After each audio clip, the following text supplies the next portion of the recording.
नमस्कार मंडळी, धनुश्रीज रेसिपीमध्ये तुमचं मनापासून स्वागत आहे.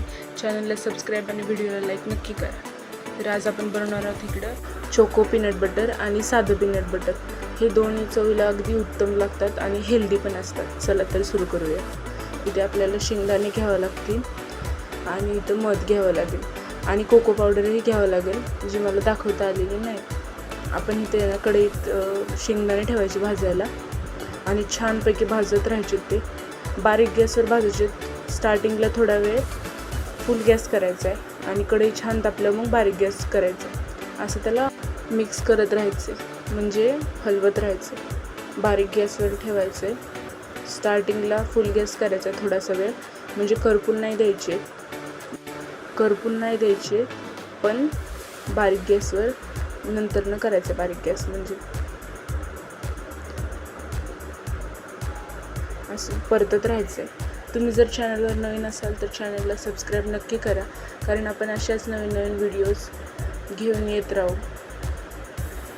आणि तुम्हाला जर काही नवीन रेसिपी पाहिजे असेल तर नक्की कमेंट करा, मी नक्की बनवेल. मला खूप आवडेल बनवायला. असं बारीक गॅसवर परतत राहायचं आहे.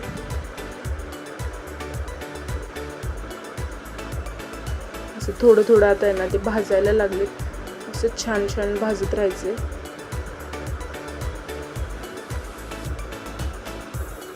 असं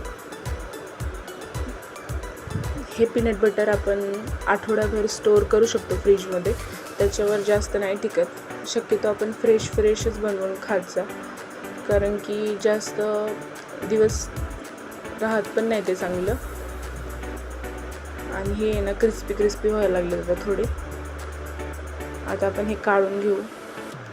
गॅस बंद करू आणि असे काढून घेऊ. असे सगळे काढून घ्यायचे आणि गार व्हायला मस्तपैकी राहून द्यायचे. आता 5-10 मिनटं मी गार करून घेतले चांगले. आणि असे आपण त्याचे साल काढून घेऊया. साल छान सुटतात त्याचे. असे कुस करून काढायचे.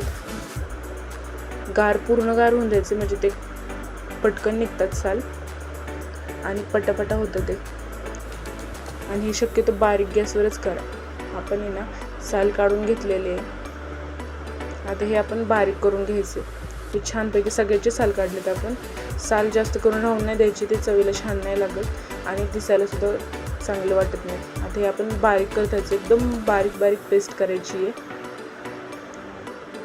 जितकी बारीक होईल तितकी बारीक पेस्ट करायची. सुरुवातीला मध टाकायचे थोडंसं कूट झाल्यासारखं. झाल्यावर मध भरपूर टाकायचं. त्यात मधात कंजूशी अजिबात करायची नाही. असे मध टाकून घ्यायचे भरपूर आणि असं पेस्ट करायची. एकदम बारीक पेस्ट करायची. चालू बंद करून करत राहा, नाहीतर मिक्सर बिघडू शकतो. आणि ना असे आपण 2 चमचे काढून घेऊ बाजूला. बाकीचं आपल्याला चोको बनवायचे, त्याच्यामुळं 2 चमचे असे बाजूला काढून घेऊ. बघू शकतो आपण किती छान टेक्स्चर आलं आहे. असा टेक्स्चर खूप छान येतो याला. आणि आता आपण आहे ना अशी गार झाले मिक्सरमधलं टेक्स्चर. आता आपण आहे ना त्याला 2 किंवा 2.5 चमचे कोको पावडर टाकू. कोको पावडरची चव खूप छान लागते याच्यात. कोको पावडर नसेल तर आपण डार्क चॉकलेट मेल्ट करून सुद्धा टाकू शकतो किंवा चॉकलेट एसेन्स सुद्धा टाकू शकतो. आपल्या चॉईसवर असतं ते. असं परत बारीक करून घ्यायचं एकदम मिक्सरमध्ये, म्हणजे कोको पावडर छान मिक्स झाली पाहिजे. तर हे वाटताना खूप अडकतो मिक्सर. असं बारीक करून घ्यायचं. बघू शकतो आपण हे आपलं साधं झालेलं आहे.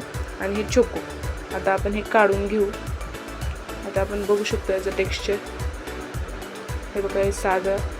हे ब्रेडवर लावून सुद्धा खाऊ शकतो आपण आणि चपातीवर सुद्धा. आणि अजून कशात आपण बनवून खाऊ शकतो, नाही का. आणि हे चॉकलेटचं टेक्स्चर बघा, अगदी छान टेक्स्चर आलेलं आहे आणि चवीला खूप छान लागतं.